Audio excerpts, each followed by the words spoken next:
欢迎来到壁话太多。今晚我们要走进一个帝王临终前最后的秘密，不是长生药，不是地宫宝藏，而是一道真正改变中国历史走向的密令。主角当然是秦始皇，但不是你熟悉的那个焚书坑儒、车同轨书同文的狠人，而是一个在生命尽头悄悄布下一个巨大伏笔的执政狂人。在你准备放松之前，先点个赞，点下订阅吧。也欢迎在留言区告诉我你的坐标和此刻时间。历史没有真相，只残存一个道理。壁画太多的每期故事都是每位观众朋友们所提供的故事选题。如果你心中有特别想听的历史人物或事件，无论是帝王将相、诗人文豪，还是热点人物话题，都欢迎写在留言区，更欢迎在社区发帖互动，许愿你的故事主题。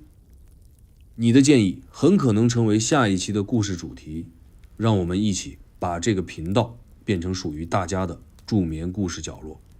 再次感谢朋友们的喜爱与支持，祝您好梦好运。好，让我们一起沉入今晚的故事。公元前210年，咸阳仍沉浸在万世之夜的荣耀里，没人知道这个神一样的男人已经悄悄走到了尽头。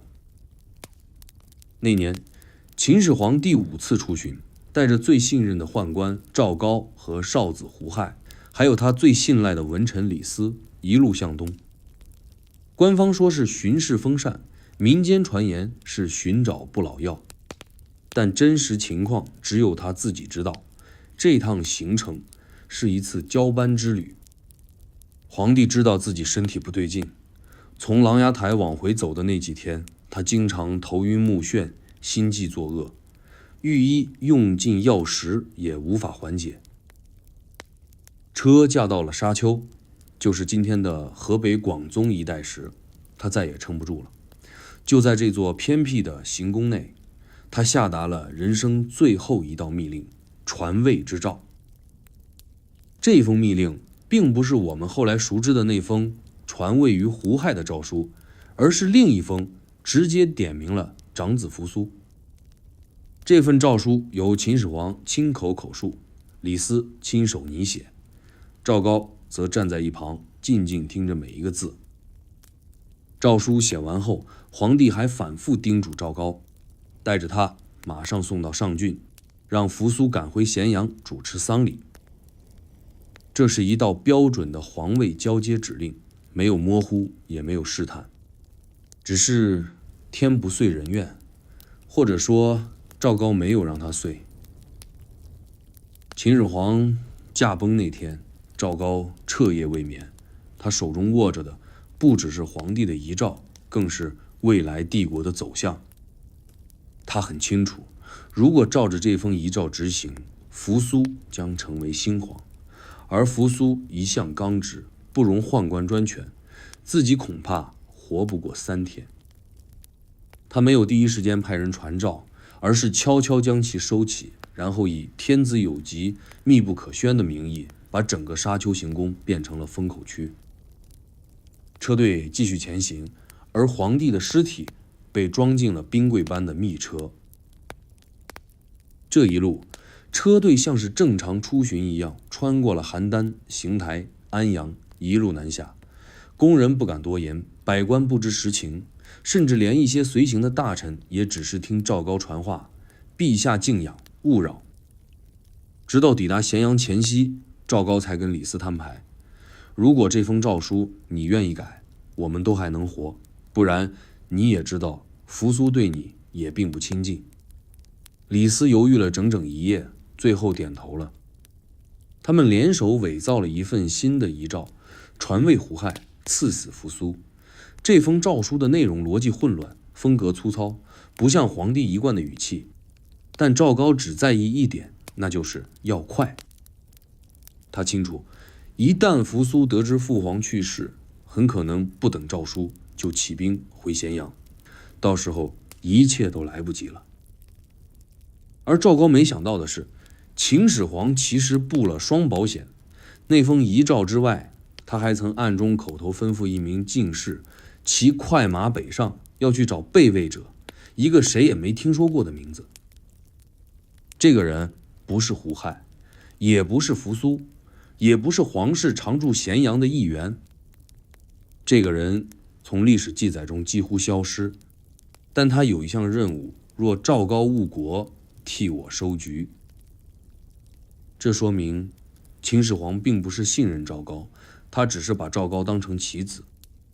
他想做的是在自己死后保留两手准备，一手是扶苏，一手是被位者。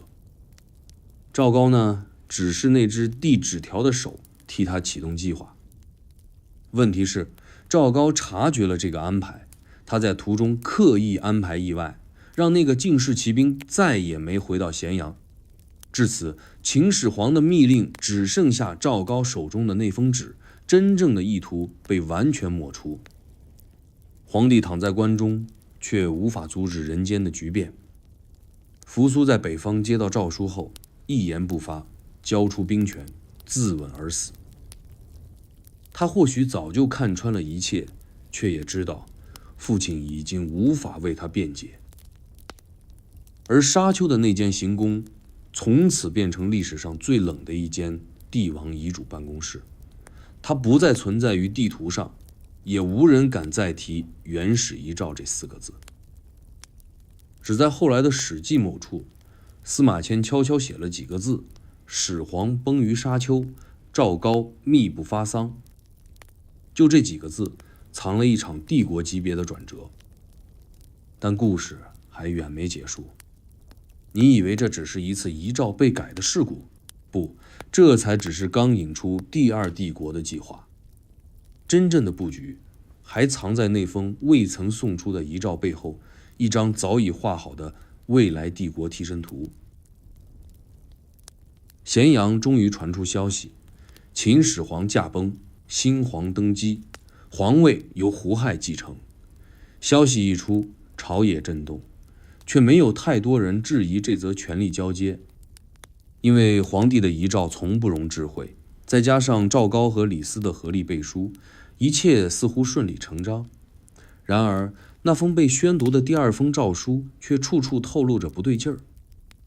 首先是文字风格，熟悉秦始皇文书的人都知道，他下令常常雷厉风行，寥寥数语，不讲废话。但这封诏书啰嗦拖沓，语言充满了情绪化词句，甚至有几处语法错乱。其次是胡亥的地位一直不显，连王子排位都靠后。这种人突然被立为皇帝，不只是意外，简直是跳过了所有朝廷运行规则。更诡异的是，诏书中不仅赐死了扶苏，还把扶苏的重要部将蒙恬一并定罪。这根本就不像是一封临终诏书，更像是一封斩草除根的清洗令。宫中老臣心知不妙，但没有人敢开口。赵高已经掌握了通往皇帝寝宫的所有通道，谁敢质疑，就被以扰乱国丧为由立刻清除。表面上看，胡亥接受皇位的过程极为顺利，百官跪迎，号令天下，连哭丧的流程都一丝不乱。但真正的隐患已经在这一刻埋下。几天后，李斯私下向赵高提了一个建议，这份诏书风格不对，我们要不要销毁初稿？赵高淡淡一笑，你忘了吗？这是第二封。赵高当然知道原诏内容，那才是第一封原诏，而他口中的第二封，那根本就是给天下演的一场戏。李斯逐渐意识到自己已深陷泥潭，他不再是秦国的丞相，而是赵高布置剧本中的道具人。那第二封诏书里，除了立胡亥，还暗藏几处极为关键的指令。第一条是立刻收回扶苏与蒙恬的兵权，并在10日内将其就地处理。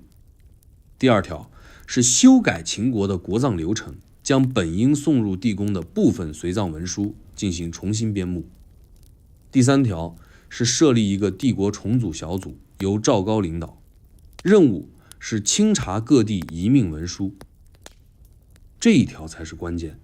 赵高想要的不只是权力，而是清除所有与原始计划相关的痕迹。他深知秦始皇生前曾大量安排未来帝国相关布局，其中包括一些极机密的人员调动、政策转移，甚至地方设防的更替。而这些命令全都散落在未公开的密文中。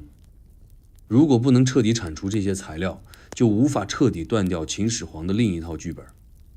于是这个小组被赋予特殊权限，可以进入尚书台的封档房，可以直接调阅未执行的诏令，可以跨省发文查人。而更令人惊讶的是，在赵高的亲自安排下，咸阳城外临时搭建了一个文书焚毁场。短短数月，数百份诏令、军令、地方调令被一一烧毁，无一留痕。可惜赵高终究低估了秦始皇的缜密，就在文书被销毁的同时，有一份卷宗逃过了清理。那是一名副使在途中的副本抄录，内容极为简短，只写着4个字：副本被位者。这4个字没有上下文，没有署名，也没有收信人，但它最终出现在了边地的一个驿馆木柜中，被一名低级书吏悄悄藏起。他不知道那4个字代表什么，只是觉得奇怪，不像是寻常调令。这份纸张后来被意外带到汉中，成为后世研究者判断第一封遗诏并非孤本的关键证据。而当时的赵高却完全不知，自己原以为清除干净的第2封诏书，其实漏洞百出。李斯看在眼里，却已无力回天。他每晚独坐府中，反复念着那封被他自己改写的文书，手指在袖中悄悄发抖。有人说胡亥是被扶上皇位的牵线木偶，也有人说他其实早知内情，是与赵高合作的二王子派系。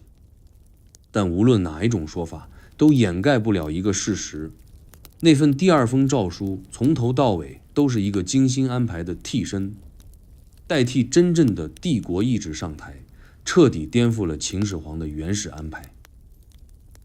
而这份伪造诏书成功后，赵高信心大增，他开始谋划更大的事，那就是如何把第2帝国的钥匙悄悄从始皇的冷棺中偷出来，重塑一个属于自己的新朝。他开始接触胡亥的亲信，安排更多忠于新帝的人进入禁军，甚至暗中将原先由秦始皇指定的典籍馆重组。但赵高终究不是始皇，他的手法过于粗暴，逻辑不够缜密。这场诏书替换游戏虽在短期内成功，但其引发的连锁反应已在帝国各处悄然蔓延，尤其是在边地。扶苏旧部对诏书真假始终心存疑虑，蒙氏一族更是暗中联络旧军，将信将疑地等待下一道真正的天命。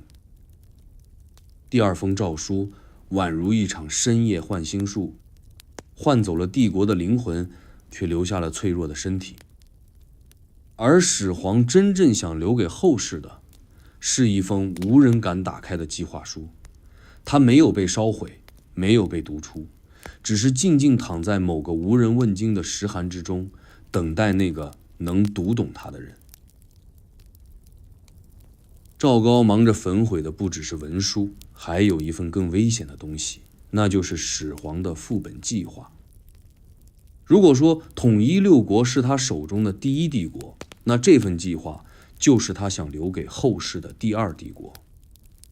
只不过这一次，他要的是一个不再依赖皇帝个人意志，而能靠制度稳定运行的帝国机器。听起来是不是有点像后来的汉制呢？秦始皇不是一个一时冲动的人，他的每次行动背后基本都有长期布局。他曾在统一天下后亲自设立3公9卿制度，划分全国为36郡，统一度量衡、书写方式与货币体系。但这些都只是统一版图的手段，真正高明的是他在制度里埋了防崩机制。什么意思？就是当他不在了，这个国家也不能像以前的周天子那样，天子不发话，诸侯各自当皇帝。他要的是一个皇帝死了，国家照转的自动驾驶系统。于是他启动了一套被称为副本计划的机制。这个副本计划的机制有几个部分组成：一是诏书冗余系统，二是军事指令副本传递系统，三是地方长官直属中枢备案系统。听起来是不是有点拗口？其实他担心的不是皇帝突然死了，国家没人接管，而是担心皇帝死了之后，能按照他设定的路线继续开车的人是谁。于是他让所有政策和权力都必须备案2份，一份送入地宫封存，一份通过内廷传送至秘密副本府。这个副本府位于咸阳北侧的宫区，归少府直辖，由一批从未出现在史书记载中的文令直录官来管理。每次皇帝发布新法、军事命令或对外通告，副本府都会同时收到一份灰色诏令，也就是一份非公开版本，供将来接班人查阅原意。这就是为什么后世很少有人能完全看懂秦法，因为你看到的是白纸黑字的上墙令，可真正核心的操作说明书却藏在副本府。但始皇知道，再缜密的制度也架不住人心，所以他还加了一项更隐秘的保险机制，将关键接班人名单不写入纸面，而是藏在口耳相传加物件认证的双重系统中。例如，某位继承者要掌握副本府的钥匙，必须携带一块青玉印章，上刻“祖令不为”4字。这个印章必须配合始皇亲自留下的口述命令，由特定传诏使者带至继承人手中，这才能真正解锁副本计划。所以，你以为扶苏就是那个继承人？对不起，并不完全。扶苏被安排作为第一顺位，是明面上的继承人，但副本计划的真正操盘人是另一个身份模糊、几乎没有存在感的皇子。根据后来的民间传说，他或许曾出现在岭南，或许消失在巴蜀。有人称他为秦公子婴，但没人知道他真正的名字，而这个人才是始皇留给未来的重启按钮。当所有权力结构被破坏时，他能通过副本府、口令、物件以及预备命令书快速恢复中央政令，把国家从胡亥这种空壳继承中拉回来。但计划终究败在2个字，就是时间。赵高这家伙太快了，他第一时间控制了尚书台，烧毁了大批副本命令，甚至假传命令，将副本府官员悉数调离。等到被位者还没收到口令，副本府就已经变成一间空壳档案库。甚至后来有说法称，他命人将副本府改建为皇子练武场，直接连地基都重新翻了一遍。始皇的制度就这样，在他死后短短2个月内被生生拆解。而另一边的扶苏也并不是全无警觉，他一直隐隐觉得父皇对他过于严苛，却又屡次派他镇守边地，安排蒙恬为辅，不像是排斥，反倒像是考验加培养。当他接到赐死诏书时，第一反应不是反抗，而是沉默，因为他知道这封诏书的文风不对，语气也不像父皇惯用格式。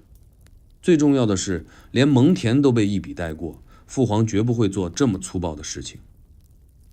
但他还是没有反抗，他没有叛变，更没有去求证，他只是安静地穿上礼服，立于军帐之中，向远处拱手，然后引剑自尽。他可能是在赌父亲的另一个安排会在他死后浮出水面，但这场赌局他输的是干干净净。而远在咸阳的李斯此时开始意识到自己踏进了一场看不见尽头的沼泽。他本可以不配合赵高，但那天夜里他想起了一句话：是始皇曾对他轻描淡写说过的：父本若起，国可久安；若断，诸侯又起。那时他没太明白，现在想来才知那不只是一句提醒，而是一句警告。副本计划的失败，不只是皇权的崩塌，更是制度接力的终止。当一个帝国的传承不再靠制度，而靠一两封纸诏和人情关系，那它的灭亡只是时间问题。而秦朝这个横扫六国的庞然巨兽，就这样在赵高的一把火中，从万世之业变成一代而终。可始皇的真正计划真的全灭了吗？副本府的秘密就真的没留下任何痕迹吗？别急，还有一个人从头到尾都在等一个机会。他不是皇子，也不是丞相，手里却握着一块你刚听过的青玉印章。他藏在一座偏僻小郡，连名字都不是那么显眼，但他知道始皇的命令还没说完。要说整个第二帝国计划中最诡异的一环，不是赵高篡权，不是胡亥登基，也不是扶苏之死，而是那个从头到尾都没被公开点名的备位皇储。他既没有出现在朝堂，也没有参与军事，更不是常驻都城的皇族成员，但他却在始皇心中被安排了最隐秘、最关键的角色，那就是要接手整个帝国制度遗产的人。这个人史书中几乎无迹可查，只有零星的只言片语。有人称他为子婴，也有人说他其实姓赵，是始皇年轻时在赵地留下的私生子。还有人说他从来没有出现在官方的族谱中，是秦始皇刻意隐匿起来的备用主线。无论真假，有一点可以确认，他存在过，而且差一点就改变了历史。据传，始皇曾在第3次东巡途中秘密安排了一支小型使团，将一封未公开的密文、一块青玉印章和一柄刻有至赵2字的铜剑送往汉中。随行的不是武将，而是3位文吏和1名宫廷医官。目的不是巡视，也不是征税，而是让他们寻找一个人，令终南山下宿卫者得印可起令。终南山宿卫，这不是朝廷机构，也不是军事据点，倒像是一种隐修计划。汉中地势偏远，却是战略要地。它北扼关中，南通巴蜀，一旦局势失控，这里就能成为政权转移的过渡地带。始皇把那个人藏在那里，不是出于保护，而是出于蓄力。就像现在的热备份系统，一旦主系统崩溃，它就会迅速启动，把程序重新推回原始轨道。然而赵高抢先了一步，他得到消息后，立刻秘密派出人马，一边追杀那支使团，一边派人进入汉中。使团中3人死于途中，唯一活下来的是那位医官。他原本身份卑微，却因擅长辨毒，被始皇召见过数次。这次任务原本不是他的轮次，只因另一人突发疟疾，他才临时顶替。也许就是这个意外，才让第二帝国的最后一线火种得以逃脱。医官没有带走所有信物，只保住了那块青玉印章。抵达汉中后，他没敢入城，而是躲入一户药农家中，藏名改姓，靠采药为生。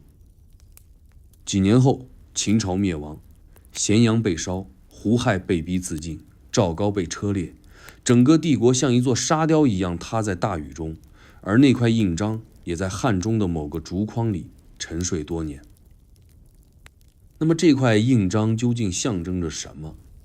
它不是皇权，也不是兵符，而是继承者的凭证。在副本府系统中，一旦主令失效，只有持有印章的人能解读并激活底层政令结构。简单来说，就是那位备位者不需要登基称帝，不不需要号令天下，只要拿出印章，就能合法动用一整套制度资源，从文书、兵粮到官员派遣，全都有内置流程。这就是始皇的高明之处，他知道人会变，制度也会被腐蚀，但如果你能在系统里留一个钥匙，那么即便机器坏了，也能重新开机。而这把钥匙就是这个印章加指定继承人。汉中这条线后来到底有没有启动，历史没有明说，但我们从一个小细节中能窥见端倪。刘邦入关时没有焚宫，没有屠城，而是直接接管了部分秦制。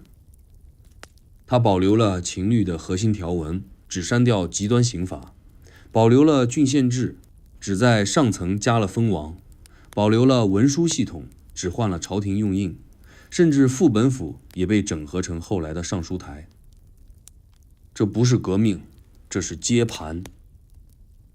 而刘邦作为一个草根出身的农民军头目，他凭什么能接住这套制度？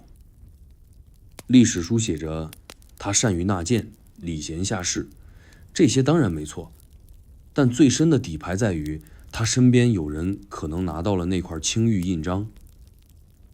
这个人会是谁？不是张良，也不是萧何，而是一个无名小卒。在进入关中之前，一直驻扎在汉中郊外，从不参与政务，只在关键时刻拿出一卷早年文书，说可以按此布局，收编郡县。据说刘邦当时半信半疑，直到那人拿出一块玉印，众人才恍然，这是始皇密令的副本钥匙，是真正能打开帝国操作系统的 ID 卡。这段故事被后来的汉家史官完全抹去。你看《史记》只字未提玉印之事，你再看《汉书》更是一片空白。原因很简单，因为这不符合草根翻身的神话。但真相往往埋在传说里，那些看似荒诞的细节，才是帝国制度真正的继承线。始皇在生命的最后几年，不仅在建地宫，不仅在修长城，他还在修一张无形的地图。地图上没有国界，只有线路，制度的线路，继承的线路，秩序的线路。他不相信人，但他相信制度。只可惜他算准了人性，却没算中时间。赵高太快，胡亥太懦，扶苏太迟，李斯太犹豫。这张地图还没展开，就被一把火烧成灰烬。但那个藏在终南山下的被位者，那块躲在药筐里的印章，那份没有落款的命令副本，却像火种一样，从没真正熄灭。而这份火种后来以另一种方式重新点燃，它没叫秦二世，也没叫赵家天下，而是以一个新名字出现在历史舞台上，就是汉。可你以为这就是第二帝国真正的降临吗？不，真正的谜团还藏在地底，藏在那座尚未打开的地宫之中。很多人以为秦始皇的终极遗产是那座宏伟的陵墓，是兵马俑，是地宫机关，是传说中的水银江河。但如果你把目光只放在地表和地下的建筑结构上，就低估了它真正的野心。地宫不只是一个皇帝睡觉的地方，它更像是一张藏在地下的蓝图，一份只有极少数人知道的未来备份手册。而这份手册的最大秘密，不是黄金宝藏，而是那套尚未启用的第二帝国中枢系统。我们从一条冷知识讲起。秦始皇死后，地宫并未立即完工。按照《史记》的记载，他在世时就已经动工，但直到他死后多年，地宫系统仍在秘密扩建。你有没有想过，为什么一个已经去世的皇帝还需要继续修建陵墓？那不是装饰，不是排场，而是系统更新。地宫内的结构远比我们今天看到的兵马俑要复杂。兵马俑不过是外围警戒队形。有传说称，始皇命工匠打造了一个机关录印台，是一种可以在特定时间自动启动的金属装置，类似定时触发的时钟机关。只要按照指定的顺序摆放特定物件，比如青玉印章、铜剑、诏文残页，这个机关就会启动，打开一个隐藏的石室，里面存放着未曾启用的帝国再起指令。有考古证据显示，在靠近地宫核心的几个区域，确实发现了规则密布的斜槽结构，金属氧化痕迹与火烧过的痕迹交错在一起，说明这些地方不仅曾被使用，还存在复杂的机关运行轨迹。更诡异的是，其中一段文物残片上隐约刻着6个字：若现则起，情绪。这不是墓志铭，这是触发命令。若现则起是什么意思？它的逻辑不难猜，一旦帝国崩溃，触发此机制，启动备用方案。而情绪2个字更直接点明，这不是死后纪念，而是制度重启。简单说，地宫不仅是陵墓，还是数据中心。当地上帝国毁灭，地下帝国将自动上线。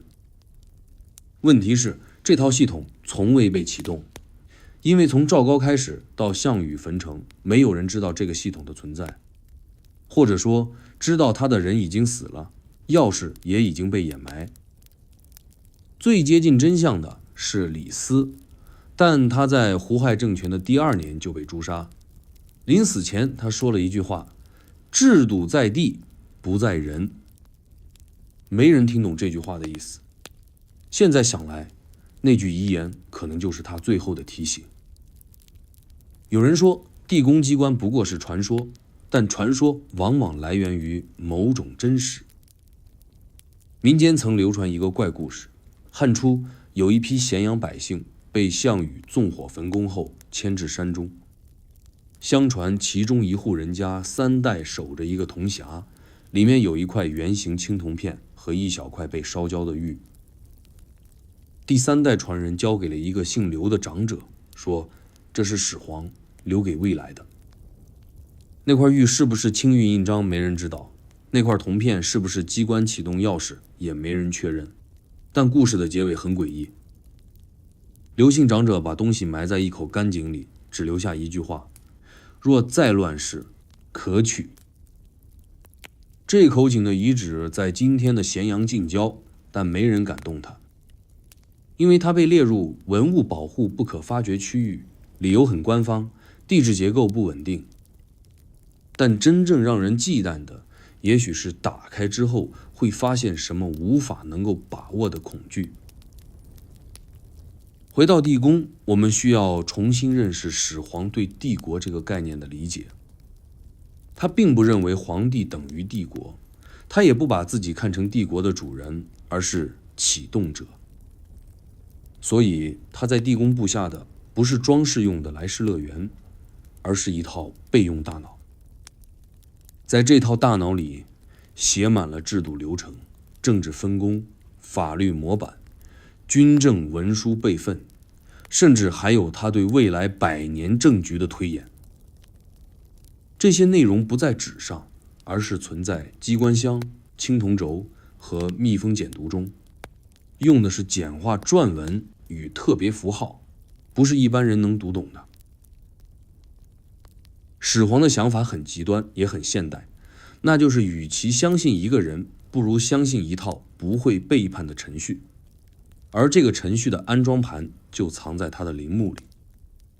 他想做的是一个可复制的帝国，不依赖血统，不依赖人性，只依赖流程和触发条件。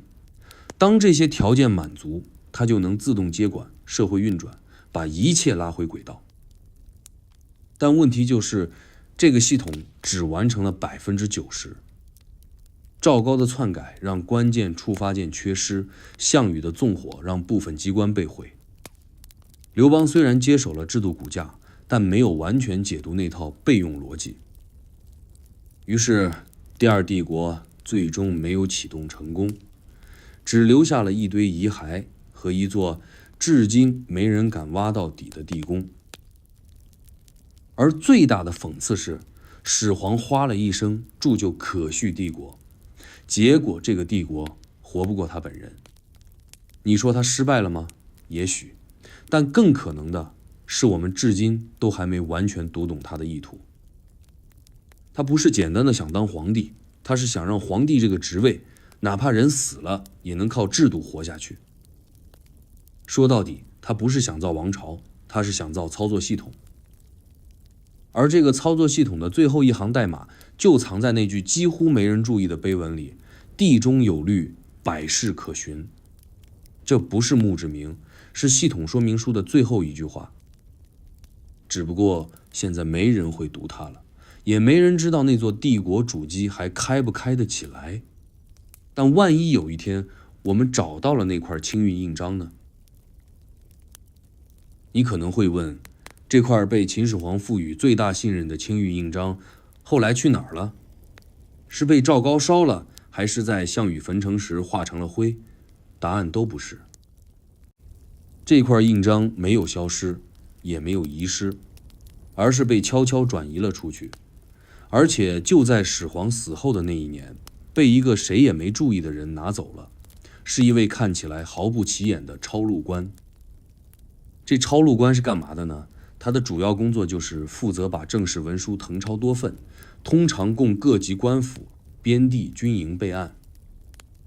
这种人不握兵权，不参政议事，名字不会被史书记录，也不会被政变波及。但秦始皇偏偏在临终前安排了一份极机密文书，要由抄录官甲抄录3份。第一份封入地宫，第二份留在尚书台，第三份交给信使丙带往终南山。也就是说，这个抄录官曾是唯一一个完整读过第二帝国指令草案的人。在赵高接管尚书台后的3天内，他就命人清点所有密令诏书。可等清查小组查到这份帝国指令时，发现只有2份，这第3份，也就是原始副本，没了。而那个抄录官也在2天前突然调离，离职理由写得很奇怪：奉遗令护送器物入蜀。入蜀，这是谁给的命令呢？赵高翻遍卷宗，也没找到这份遗令的签字，但这人就真的消失了，连带那块青玉印章。这事一直没有被公开，直到数十年后，一份落在民间的旧秦简里突然出现一段话：甲执玉，文在竹筒，藏水石之腹。这个甲就是抄录官，带着青玉印章，斜纹竹简，藏于水中石洞。这段文字出现在一批出土于四川广元的残简中，上面还有几句更古怪的符号组合，专家研究多年才勉强解读为一组加密指令，用的并不是正常小篆，而是秦末特制的符号系统。简单说，那是始皇特设的阅读权限密码。更妙的是，印章并没有被独自保管，而是和那段未完指令一起藏进一个水石腹，一个专为保存重要文物设计的天然石洞。它位于嘉陵江支流的一条暗河下方，洞口隐藏极深，需潜水进入。古代哪有什么潜水设备啊？正因如此，那里成了最安全的藏物地。至于个抄录官是如何潜水进入这河底洞口的，没有任何历史记载。他为了不让线索断绝，还在洞外山壁刻下一排隐秘符号，只有懂得副本语言的人才能辨识。千百年来，没人发现这个地方，不是它太隐蔽，而是没有人知道自己要找的是什么。青玉印章就这样静静沉睡在水下，不腐不裂，不生不灭。而这块印章后来有没有被人找到，这就牵扯到一个极少人提及的历史插曲，就是汉初南迁文官案。这个案件出现在汉文帝时，某年，朝廷突然查出有一批文官悄悄南迁，不经吏部备案，行踪诡秘。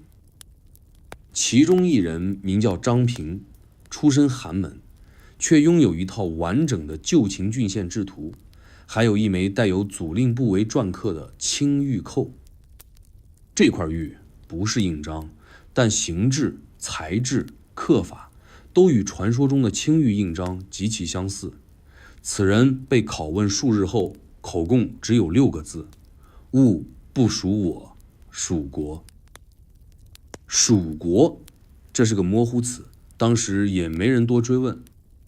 可后来有人发现，属国不仅仅指边地小国，也是一种制度分支。在秦的体系里，属国是备用系统，是在主干崩塌时能够短期自我运转，等待中心恢复的模块。所以张平这句话其实是在说，这块玉属于旧制度备份系统，不属于任何个人。换句话说，青玉印章根本不是权力象征，而是系统重启的认证钥匙。只有配合指令竹简和机关图纸，才能真正启动第二帝国。但3样东西分藏3地，玉在石腹，文在竹筒，图在地宫，缺一不可。任何人想用，都必须同时集齐。而这3样至今从未同时出现在同一个朝代、同一批人手中。有人说这是失败，也有人说这是始皇最狠的一招。他不相信后人配得上这套系统，于是故意把钥匙拆散，把操作说明藏起来，把权限散落各地。他要做的不是把权力传下去，而是把权力封起来，等真正可托之人出现，才让他重新开机。有的朋友可能会问，如果这东西从未启动过，为什么秦朝之后很多制度竟然沿用的这么顺？汉承秦制，说起来简单，但你想想，从一个暴政覆灭的帝国平滑切换到另一个政权，却几乎无缝衔接，这背后真的只是巧合？真的只是刘邦用人得当吗？有人在暗中读懂了那套逻辑，他们像黑客一样绕过了主权认证，用侧门接入了部分权限。你看到的汉初郡县、律法、尚书台，其实都是精简模式，而完整版系统仍然沉睡在水下，在地宫，在未解密的竹简里。始皇留下的不是一个传给下一任皇帝的帝国，而是一个等待有权限之人唤醒的结构体。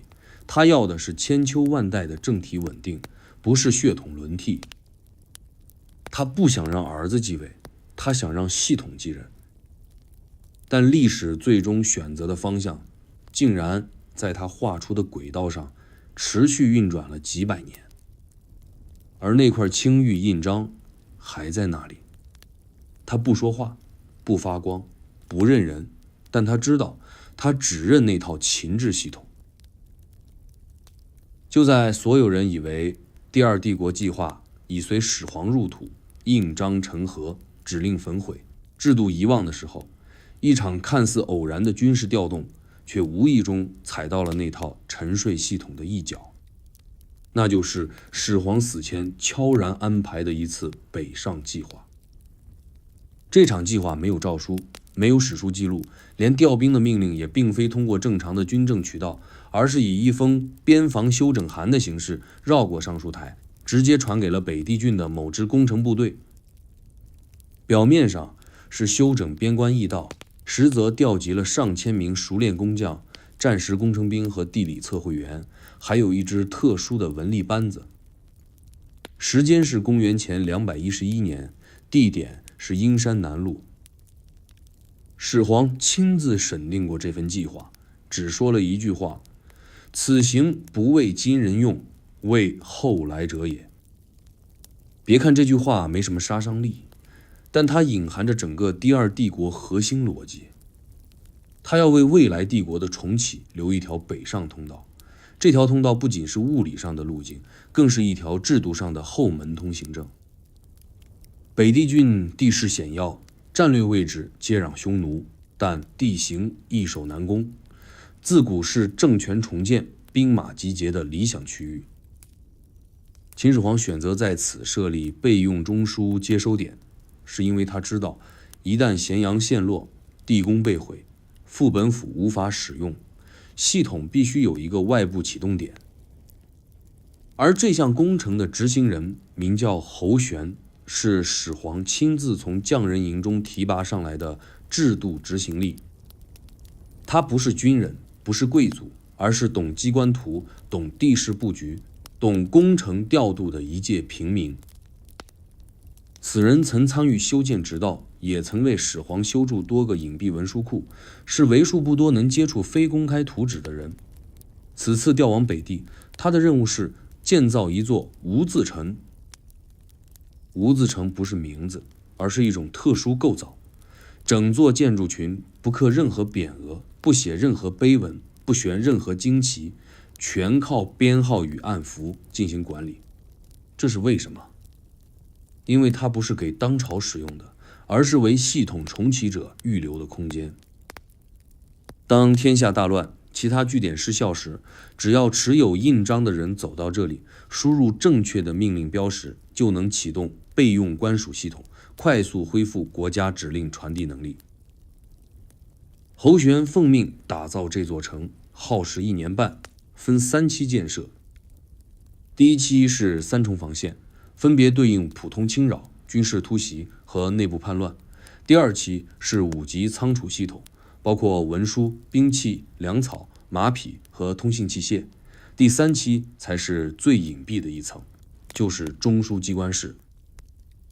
它设在地下3层，外层用泥岩伪装，中层以青铜板覆盖，最里层是一套以水力驱动的自启机关。触发方式极为复杂，只有印章加口令加机关图3项同时到位才可激活。只有在皇帝已死、中央崩塌的极端情况下，这套系统才能启动。它不用于协助君主统治，而是用于在无君状态下短暂维稳，维持行政中枢运作，直到新的权力结构被激活。这套备用系统不是帮某个人夺权的工具，而是一种平权中控装置，确保国家在最混乱时刻不会断线。说得更直白点，这是一台能自主开机、维持基本功能、等待重装系统的政权 UPS。问题是，这套系统并没有机会启动。始皇死后，赵高根本不知道它的存在，胡亥则更不可能理解。李斯知道一些，但他以为那是备用仓储，不曾深入追查。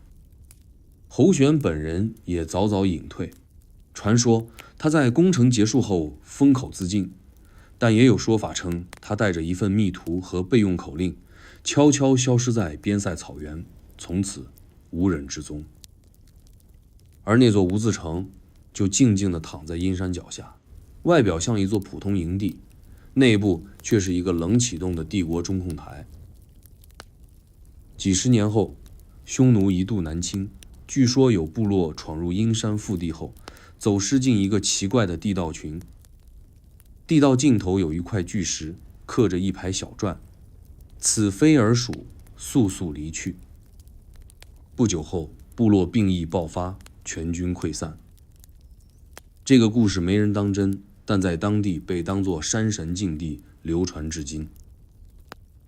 如果你现在去看卫星图，会发现在阴山南麓某片地带确实有一个人工开凿、痕迹极重，却从未被正式考古发掘的区域。理由仍是那句老话：地质不稳，不宜施工。而最吊诡的是，刘邦入咸阳后的第3年，曾突然派遣一支不设军号、不走报备的小队北上，进入北地30日，随后一语不发的回归。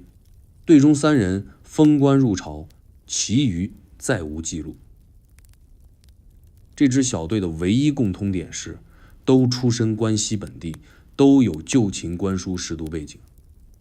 他们去干嘛了？没人说。但刘邦在那年冬天重修了律6篇，删减幅度极小，结构却和秦律高度重合。这就奇了，他打着推翻暴秦的大旗，为什么还要抄回秦制？唯一的解释是，他找到了那套备用说明书，不一定全懂，但足够用了。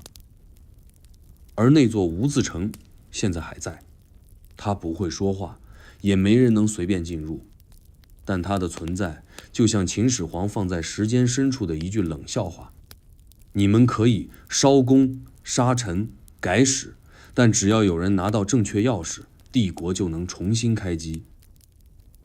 所以别以为帝国是一次性的建筑，它其实更像一台巨大的服务器。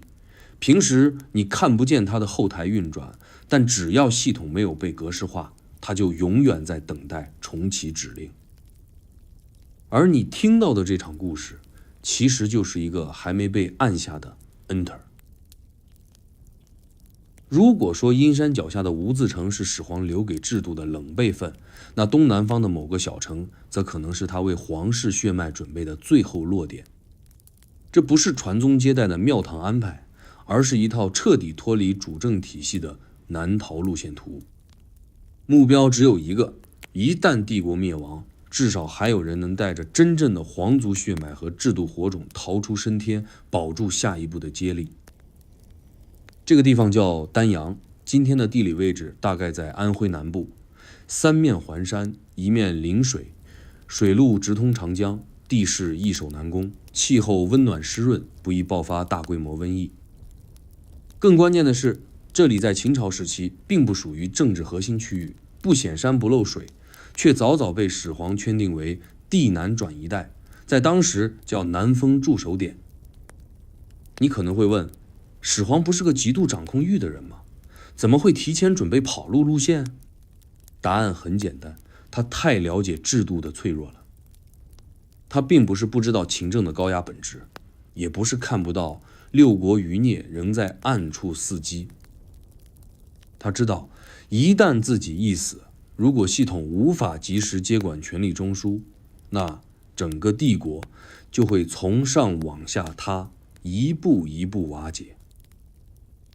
而在这种情况发生之前，他想至少保留一条纯净分支，由可信之人带领核心人员、印信、资料、部分技术工匠和宫廷记事官向南转移，留下一座备用王庭。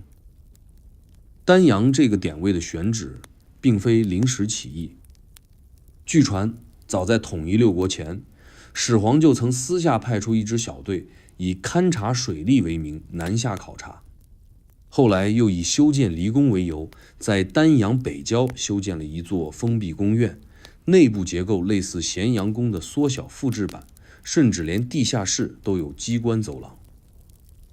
更离谱的是，那座宫院中还有一座空王台，也就是象征地位的御座，竟然从未使用，却定期清扫维护，没人知道它的作用。直到有一年，一名工匠私自潜入，发现台下密封着一整套王印、诏书、模板与兵符样本，旁边还有一块石板刻着“若亡国，可起此为证”。这就不是备用宫殿那么简单了，这是备用政权。那名工匠第二天就消失了，有人说被灭口，也有人说被调往岭南，永不返还。但这事迅速从工匠圈子里传开，最终变成了丹阳有真谛的传说。而始皇对此始终没有任何公开回应。他甚至不为这座离宫设太多守卫，而是派遣了一支规模不大却完全听命于皇室密令的丹阳守令组，全员无姓氏、无籍贯，只以编号呼称，从不过问朝廷政事，只守一城一宫和一段话：诏来则起，无诏不言。赵高夺权那年，丹阳守令并未接到任何信息，因为那道第一诏根本没走正常流程，而是直接被赵高腰斩了信息链。等到第二诏传到各地时，丹阳的守令选择冷处理，他们没有迎接新皇，也没有反抗，只是照常清点储粮、巡查库房、训练士卒，仿佛整个帝国的更替与他们无关。这种态度在大秦体系中极为罕见，也极为危险。但奇怪的是，没有人因此追究他们的责任，其实也追不了，因为即便是赵高，也不太清楚这支备用政权中枢的真实存在。始皇故意没有在中枢系统中留下任何文字记录，也没有将丹阳设为军事要地，而是把它藏在一个边政封口的架构中。所有来往诏令只能经由特定路线传递，一旦路线断裂，丹阳就自动进入冻结状态，既不服从诏令，也不自立为王，只保留最小单位的国家模型。直到秦王胡亥死，项羽焚咸阳，刘邦进关中，丹阳仍旧未动。但有一个细节值得琢磨，就在刘邦立为汉王不久，突然派一名副将南巡，途经丹阳，停留3日。官方说是巡视水患，但此人一生并无治水经验。他返京后不久，汉廷颁布了一道极为特别的制度修复令，文书内容口吻极接近旧秦制中那些未曾正式实施的未用条令，尤其是在民户管理、田亩量制与兵役轮转方面，与咸阳副本府残存文书高度重合。这说明什么？有人认为，在秦末最混乱的那几年，丹阳体系并没有解体，而是在0度冻结状态下，完整保留了大秦制度的最原始版本。刘邦接触后，没有全盘接管，而是挑选性移植，将之划入新朝制度当中。也正因如此，汉初才出现了那么一段秦不亡的错觉。都说刘邦推翻暴秦，但你细看那些律条与政治，怎么和前朝那么像？历史并不会明确告诉你某某继承了第二帝国，但你从制度的延续性、权力结构的相似性，甚至词汇语气的传承中，都能嗅出那个熟悉的影子。那个影子不会写在史书上，却像幽灵一样，附在每一块绿石、每一道政令、每一个户籍档案里。而那座丹阳宫现在还在，它没完全倒塌，只是被重新命名、重新修缮、重新归属。它的墙下可能还藏着那座从未使用过的空王台，石板上的那句刻字也许已经模糊，但意思还在。一旦世界再乱，一旦制度全断，还有一处角落保存着最原始的系统镜像，等待重新加载。这就是始皇对亡而不乱的极致想象。他不想当不死的人，他想让帝国永生。他做不到让血肉不朽，那就让制度穿越时间，用密令、石板、印章、口令，把整个国家塞进一个看不见的备份箱里。而这个备份箱还没被完全打开，只是静静等着，等一场足够大的危机，一位真正读懂它的人，一句来自地底的诏来，再次启动帝国之河。帝国从不是被谁打败的，而是从内部裂开的。秦始皇死后，所有隐藏结构的接头点都失去了连接，副本计划被中断，备用指令被压制，皇室难逃路线陷入沉默。而真正的崩口却出现在最根本的地方，就是制度本身的传导断层。所有人都以为问题出在赵高、胡亥、李斯，但事实上，第一个掉线的是执行命令的人，那就是基层官员。扶苏之死、蒙恬被逼、赵高专权，这些都足够戏剧化，却还不是让帝国陷落的主因。真正的断点在于各地郡县收到新皇登基的诏书时，内心的那个疑问：这是真的命令吗？而当这个疑问没有被解答，命令也没有被拒绝，他们选择的是按兵不动。秦帝国当时有着全世界最先进的政令系统，从中央到地方，层级清晰，传令高效，所有诏书都有印信、文格式样、颁布次序与复核回执。但赵高伪造的那份第二诏书，虽然形式上看不出破绽，但内容中的漏洞让一线执行者瞬间察觉了问题。比如，原本对蒙恬的任何处分必须配合3审会审结果，但新诏里直接写赐死。再比如，对扶苏的指责没有罗列任何罪名，只是一句心术不正。这种内容在专业文吏眼中就是制度格式错误，但问题是没人敢质疑。于是他们不发声，也不表态，只是按流程登记，把诏书收进卷宗，随手盖个章，继续各管各的政务。这种沉默执行造成的后果比公开叛乱还可怕。中央的命令失去了制度承接力，像一条断掉神经的中枢，信号发不出去，也没人搭理。更绝的是，秦朝的制度本就是高压集中式，一旦上层命令失效，基层不会主动作为，因为没有预备方案的权限设计。也就是说，整个帝国像是一台完美运转的机器，但一旦操作系统当机，它自己不会修复，只会原地卡住，直到全体停止运作。而赵高不知道，他以为权力接管得很顺，胡亥坐上皇位就代表帝国继续，但实际上他只是接通了权力外壳，内部运行早就断电。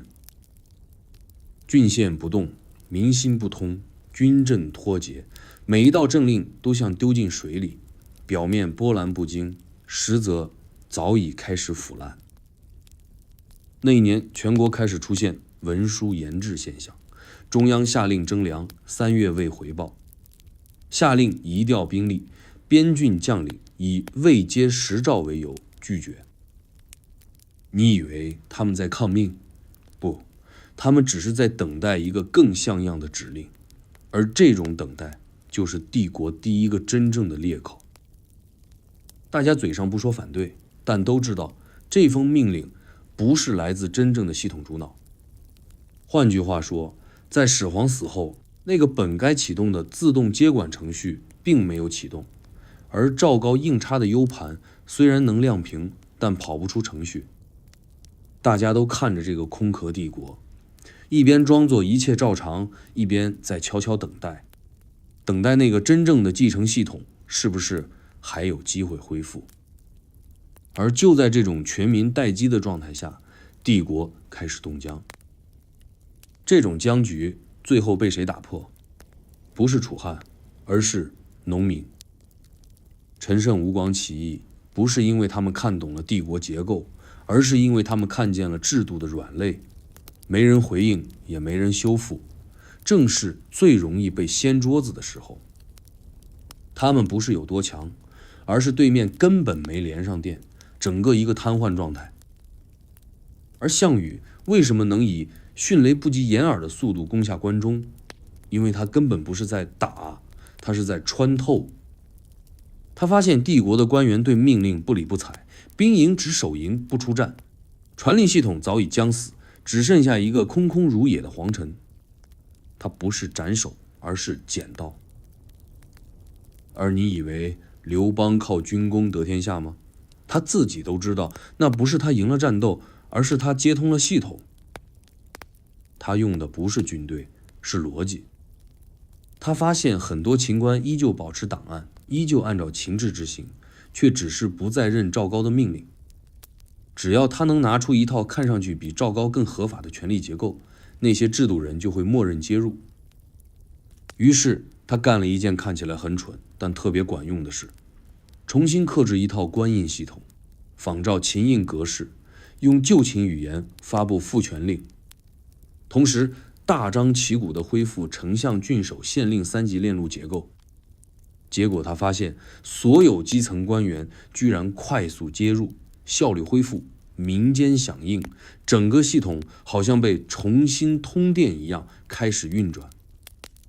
这不是他有多聪明，而是他撞上了副本结构的连接点。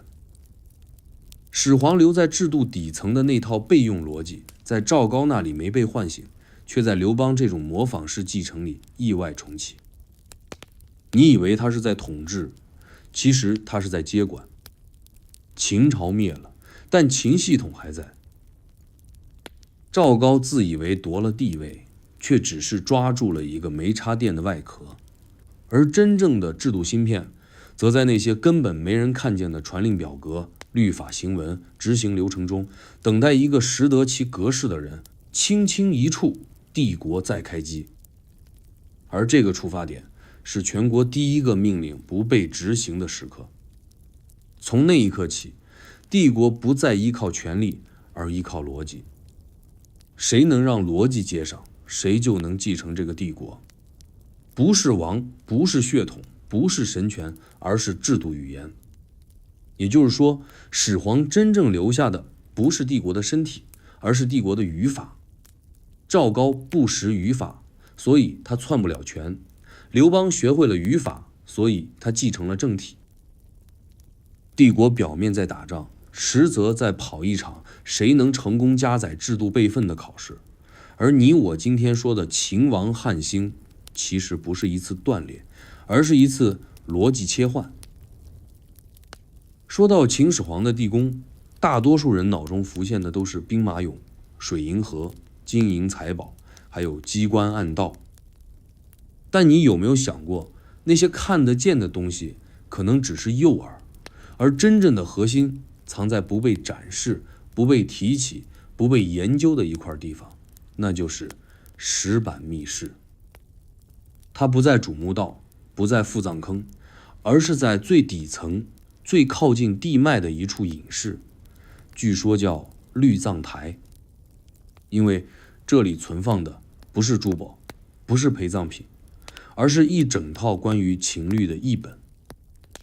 这套律法从未正式实施，也未公开颁布，是秦始皇最后几年亲自校订、重新编码的一版系统升级草案。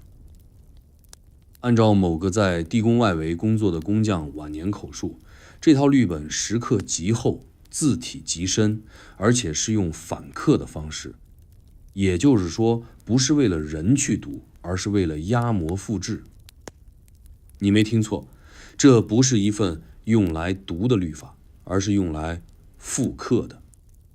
换句话说，它是一套模板。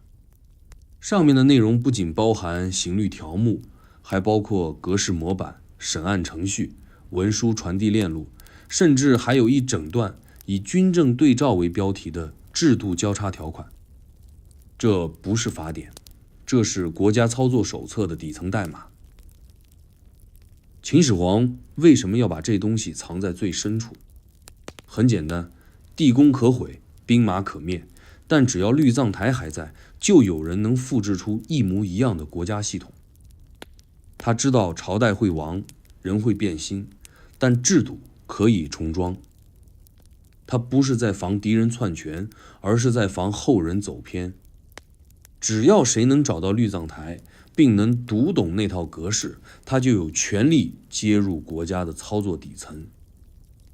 但这套操作说明书并不是谁都能看懂的，因为它使用的是一种混合文体，夹杂着标准小篆、图形代码和符号化流程线。你可以理解成早期流程图，文字只是辅助，真正的信息在线条连接关系里。没有完整知识体系的人根本看不懂那块石板在说什么。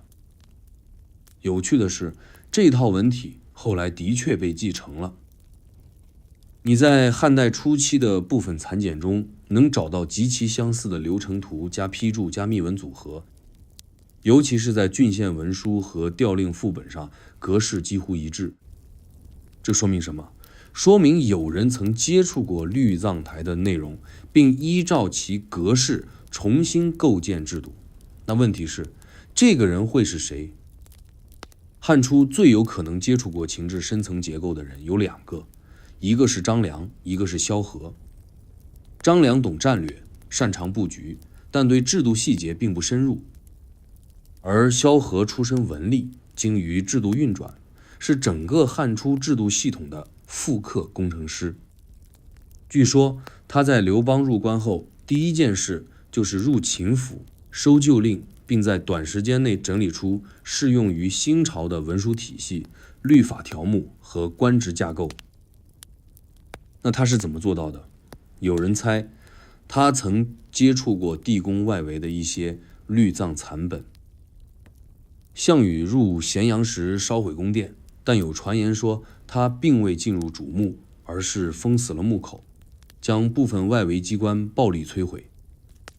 而萧何趁乱收集到的，可能正是律藏台外围模板，虽然不完整，但足够用于构建汉初版本的制度基础包。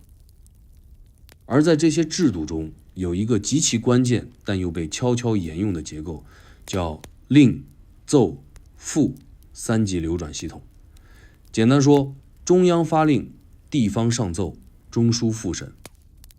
这个看起来很普通的三步流程，其实正是秦律中自动反馈回路的关键机制。它保证了命令不会一发就死，也不会执行过度，而是通过系统校正实现动态稳定。这种机制在汉初被完美继承，是中央有主权，地方能自调的核心逻辑。也正因为它存在，汉朝前期虽然权力集中，但极少出现地方割据失控的局面。你以为这刘邦是天才，其实他只是继承了那块石板上的图。我们再说回律藏台，它并不只是一堆石刻，而是一个完整的制度芯片库。据传共分6块，每块记录一个子系统。第一块，政令流转录，中央如何下达命令，地方如何回报，系统如何确认。第二块，民户管考图，百姓的户籍、税务、迁徙、劳役如何动态更新。第三块，军事动员程式，调兵程序、兵员更新、边防响应机制。第四块，刑律问答录，如何量刑，如何上诉，如何复审。第五块，文书格式总表，所有命令、通告、奏折、回令的格式标准。第六块，中枢替代机制图，这也是最核心的那块，讲述了当中央瘫痪时如何由副本系统来接管国家运转。这一块才是最危险的，因为它写明了如何跳过皇帝让国家继续运行的所有细节。赵高不知道它的存在，胡亥没权限接触，而李斯有可能知道，但在选择了沉默之后，成了他的第一个背叛者。而你知道这6块石板现在在哪吗？官方回答是未出土，不存在。但考古界某些记录曾短暂提到，在地宫外围曾发现一块刻有流程结构并附带符号图形的残石，后因氧化严重、资料不全而被封存进国家档案库，从未公开展出。这块残石据说就是文书格式总表的一角，也就是说，律藏台至少一部分确实存在，并且早就进入了现代视野，只不过是因为看不懂被束之高阁。这套系统不是写给那个时代的人用的，它是写给将来的人。始皇压根儿没打算让同时代人完全懂，而是希望有一天，有人能靠制度、逻辑、文书、格式、符号、流程，把这一切读出来，重新加载。如果说地宫的律藏台是制度中枢的种子库，那么还有一块被严重低估的拼图，就是秦始皇晚年那场突然中断的北上军事调动。它不像伐燕征赵那样明确，也不像修直道、筑长城那样轰轰烈烈，反而像一场打到一半突然没下文的军事聚集。但正是这场被史书草草带过的行动，藏着一段最被忽略的备用战略设定，就是帝国逃生通道。别误会，这不是他为自己逃跑准备的，而是为国家逻辑重启预留的一条物理路径，一条从权力崩塌中心穿过混乱战区，通往仍可控制区域的制度续命通道。这条通道的起点是上郡，也就是今天的陕西榆林一带。始皇晚年派出一支规模不大的部队，以边地重修驿路为名，从上郡一路向北开拓。目标表面上是加强边防，但实则在勘测一条非常规路线，可以避开主道，绕过关隘，直抵阴山南路。而那一带恰好连接了我们前面说的吴自成系统。这不是巧合，这是始皇系统化设计的一部分。它不仅设副本，还设上传通道。一旦咸阳被毁，地宫失联，副本系统必须被实地激活。可问题是，谁来激活？难道真的等未来某人误打误撞？不，他设定了军政交接点，也就是这条北上军事路线的真正任务，在制度当机后，物理上传，启动指令。而执行这个任务的是一支名为左辅营的特殊单位，它不归大将军管辖，也不驻守边防，而是游走式工程兵团，专门负责修建、测绘、封存和护送制度组建。他们不打仗，但干的全是关系政权续命的活。左辅营每到一地，会留下3样东西：一块地形坐标碑，一份密封实函和一段编号性命令。坐标碑用于标记传输节点，实函存放的是当时的命令格式标准，而编号性命令则是程序性口令。只要持有印章者来到此地，照编号顺序调用口令，就能重建部分指令系统。这种操作方式看起来简直像计算机网络的分布式备份。是的，秦始皇就是这么干的。他不像现代人有服务器，但他有节点逻辑。他不相信某个中央能永远稳定，于是把整个国家的最低运行系统分布储存到数十个节点上。只要你拥有正确密钥，就能在任意节点恢复部分权力运行。这套系统的名字叫做皇级复备令，极少出现在公开文书中，但在几块秦简里曾被提及，内容写得很隐晦。比如令未至，按甲不动，复备起，依服转述。意思是，若官方命令失联，不得擅自行动，但若持有皇级复备指令者抵达现场，则依照其带来之命令恢复秩序。是不是很像今天的灾备响应协议？没错，就是它的古代版本。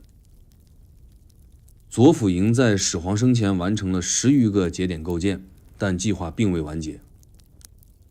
始皇死后，赵高迅速切断了对边地的信使线，剩余的建设被迫终止。据说最后一批左辅营成员是在始皇死后第18天从蒲坂出发，试图完成北部高原段的部署。途中突然接到皇命已改的通知，集体原地停住。那批本可以完成最后拼图的节点永远停在了半路，而那些编号实函也从未被打开。几百年后，有人偶然在甘肃河西某地发现一块刻着皇极第7字样的石板，样式极为简约，无花纹无装饰，只有编号和符号。有学者推断，这可能就是左辅营留下的某一节点碑，后因战乱被移作民用，作为古井井盖使用。你以为这就是故事的结尾？不，这只是系统的未完成部分。始皇设计它不是为了当场用，而是为了永不失联。他知道帝国会崩，系统会断，人会背叛，但只要这些节点还在，印章还存，格式还保留，就有可能在未来某个时刻、某个地点被正确的人重新接通。而他把希望寄托在3个变量上。第一，系统的语言必须被保留，所以他才强推小篆、统一书写、规范文书，甚至将诏书格式纳入律法，目的是让后人能看懂。第二，制度的物理构建必须分散保存，所以才有副本府、吴自成、绿藏台、丹阳备用政权。这些都不要求同步使用，但必须保证不被一锅端。第三，必须存在一条可穿越战乱、连接制度节点的通道，所以他北调左辅营，打造这条看似普通，实则核心的军事传输线。也许某天帝王会昏庸，朝政会烂，法度会破，但只要有一个人手持印章，能接通节点，能读懂格式，能唤醒命令，就可以重启那个巨大的机器。听起来像科幻，像电影，但这就是公元前2世纪的国家操作系统概念。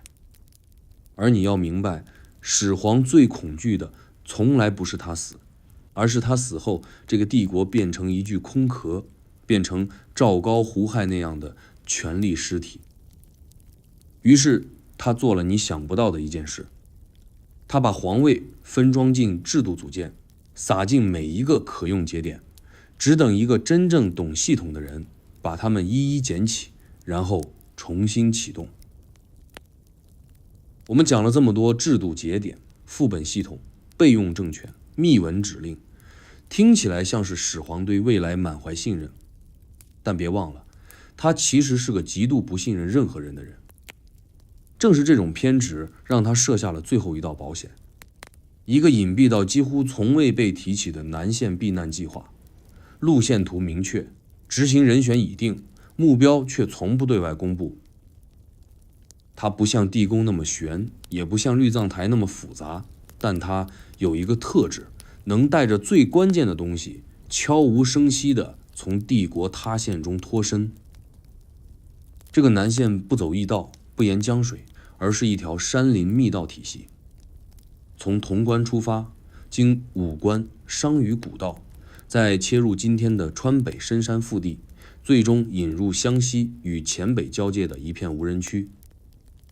这个区域在地图上看似毫无战略价值，但始皇却在晚年命人在这一带秘密修建了数处流动型庇护点，每处庇护点都极小，仅容10数人居住，却配备粮仓、水源、土屋、机关门，分存信物和文书空匣。更重要的是，这条南线是整个第二帝国系统中唯一不依赖诏书、不依赖印章、不依赖格式的启动路径。它不是制度接管链的一环，而是人类逃生接口。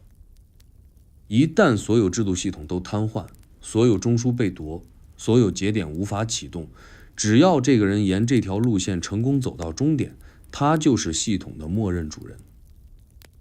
始皇设计了一个物理人类权限绑定机制，就像你手机的 Face ID， 谁能走完这条线路，完成验证流程，开启所有庇护点，最后抵达终站并打开最后一块铜板，就默认他通过了系统继承测试，哪怕他不是皇子，不是贵族，不是将军，只要他拿到关键物件并激活那段口令，他就成为下一阶段的制度合法操作者。这个机制的核心叫黔中封门，是整条南线的最终点，隐藏在武陵山脉的一段天然洞穴之后。始皇命人改造此地，设立机关封口，伪装岩壁，洞中不藏宝藏，而是3样东西：一块未刻字的青铜照板，空白无文；一本实质官职对照录，列出所有情治官职的权限分布与系统逻辑；一套密封竹简，上写若无诏，此为诏。如果天下失控，系统断联，无人可主持政务，那手握此简者自动拥有第一执行权限。始皇明知制度再周密，也挡不住人性溃堤，于是最后干脆设了一条靠毅力、靠忠诚、靠系统识别筛选继承者的方式。这套机制极不人性，因为它不靠推荐，不靠血统，不靠后台，只靠你能不能一路穿过暴乱、战火、背叛、疑云，完成一段长达近千里的生存验证。如果你能走到最后，系统就认你；如果你死在中途，系统就继续等待。那有没有人走过这条路，有过一次记录呢？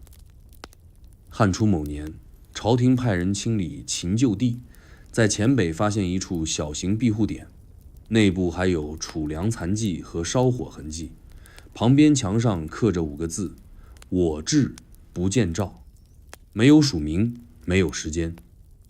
但这句话极可能来自一个曾试图完成这场路线验证的失败者。而整条南线计划的设计图在历史中只出现过一次，是唐代一位叫杜潜的地方官偶然从族谱中发现的一段残图，图上并无道路标记，只有一串串排列奇怪的符号与编号。杜潜请来道士、学者、地理师都看不懂。今天你再看这张图，会发现它更像一张流程图，而不是地图。从每一个庇护点到下一个庇护点都必须完成一次验证，有的是逻辑题，有的是机关，有的是文书格式答复，还有一处庇护点必须用旧秦律条推导出一份设令草稿才能获得通行权。这不是在考知识，而是在考你是不是懂这个系统的人。你也许会问，这玩意儿现实吗？古人真能做到这层次吗？别忘了，秦始皇曾用最冷酷的方式统一6国，也用最理性的手段设计法律与权力结构。而那块铜板、那本对照录、那封竹简，现在在哪儿？也许在山里，也许被洪水冲走，也许就在某个考古博物馆的仓库角落。秦始皇留下的不是一个王朝那么简单，而是一套可以穿越朝代、穿越记忆的政治原型机。如果说制度是它的中枢，地宫是它的硬盘，各地节点是它的分布式储存，那还有一件事是所有人都忽略的文化级启动器，就是语言。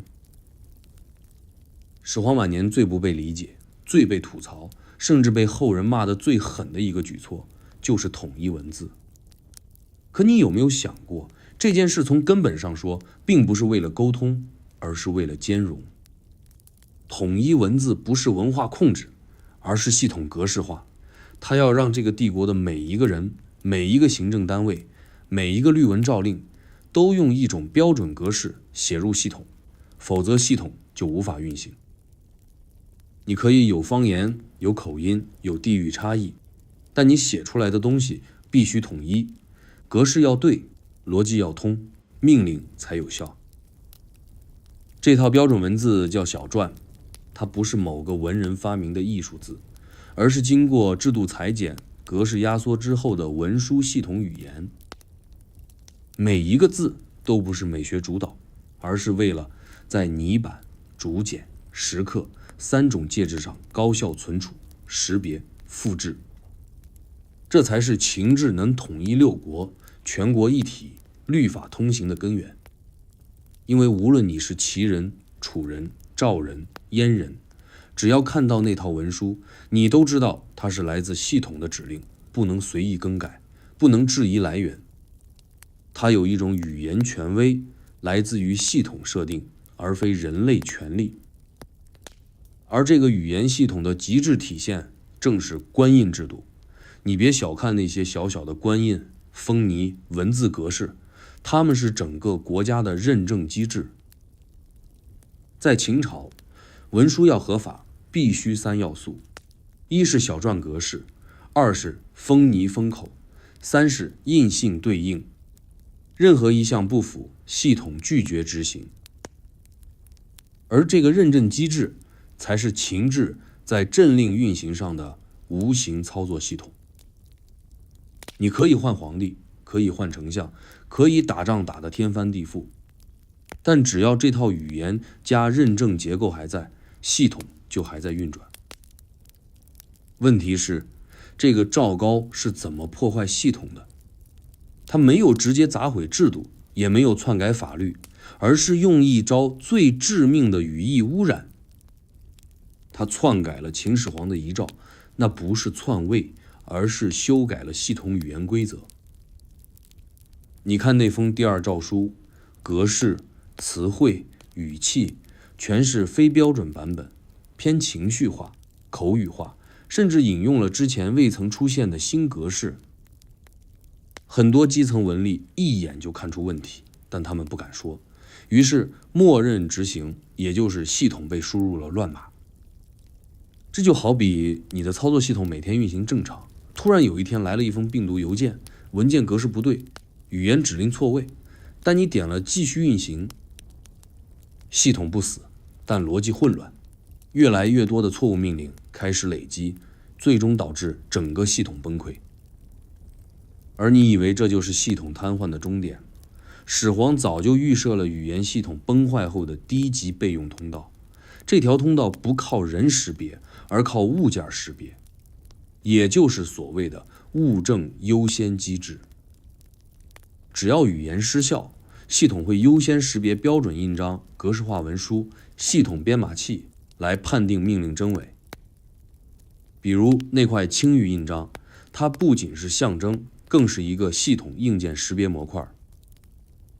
它上面的符号不是装饰，而是秦制通用的命令编码，就像今天的二维码，不认人，只认格式。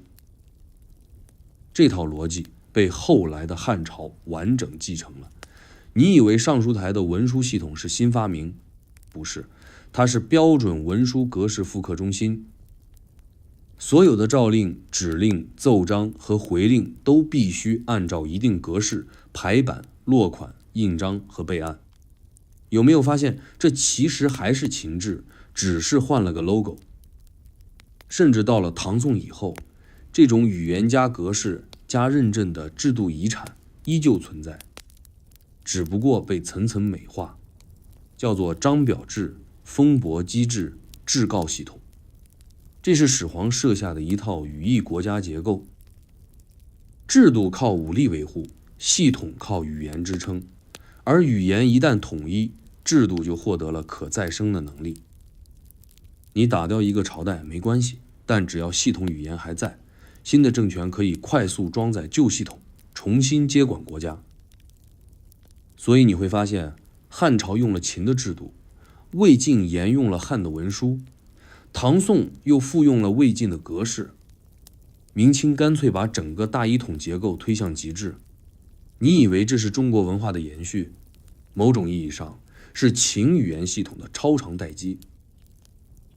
始皇没能活10000年，但他写下的字，他定下的文书格式，他推广的小篆标准，在历史中一层层的套娃式传承下去。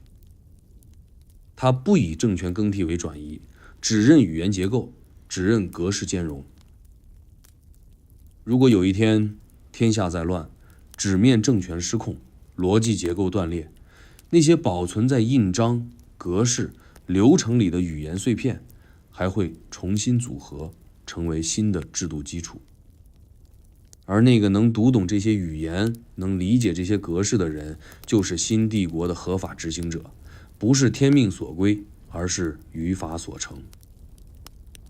如果秦始皇的语言系统是第二帝国的核心编程语言，那接下来发生的一件事，就是整个操作系统被强制格式化的瞬间。这件事被很多人简单理解为暴力，但它其实是一次精密且带有象征意味的系统摧毁操作，那就是项羽焚咸阳。你可能觉得这只是历史常见的胜者狂暴，但你只看到了火和毁灭，却忽略了项羽烧掉的不是城市，而是系统。它不是杀人灭族，它是清除国家结构的存储介质。我们来回顾一下史书的描述。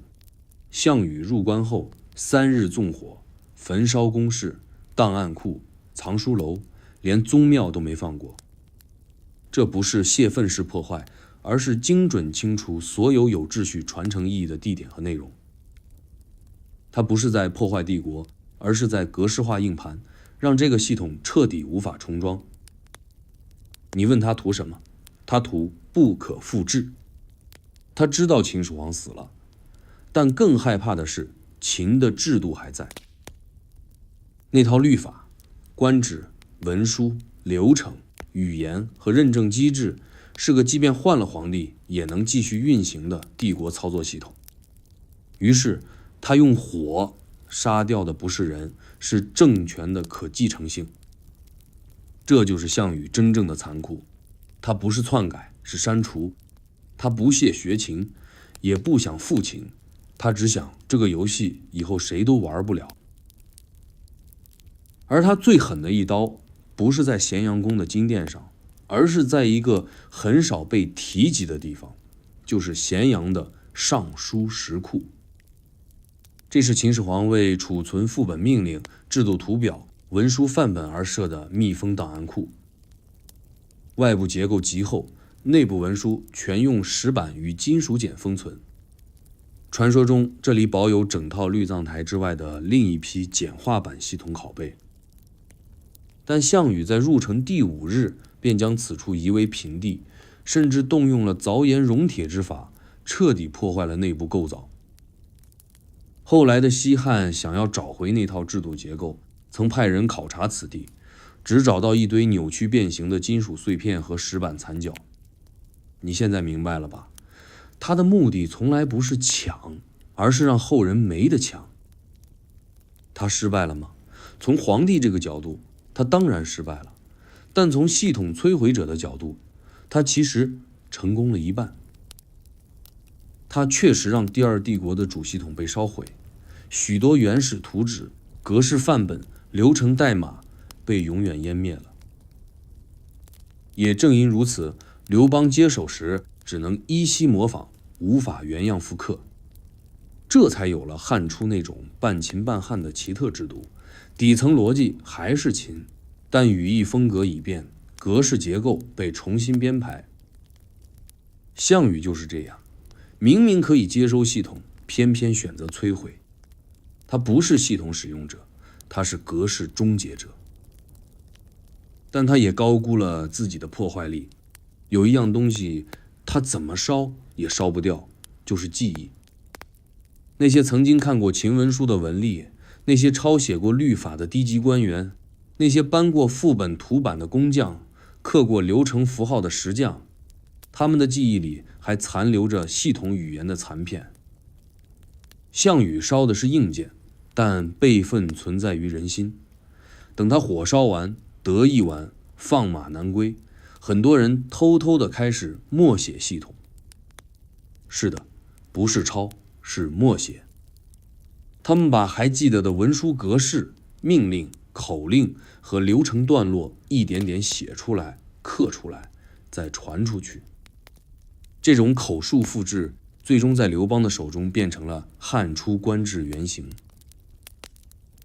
你可能会觉得这很不现实，但你看看汉初的制度、官制、律条，他们不是新创的，他们是秦制的口述副本。甚至在语言上，很多命令格式仍保留着秦式表达习惯，像诏曰、制约、陈请这样的开头，完全就是原格式遗留。始皇最狠的一手，不是统一天下，而是统一语言、统一格式、统一思维。如果说项羽是试图彻底抹除系统的毁灭者，那刘邦就是那个误打误撞接通系统的继承者。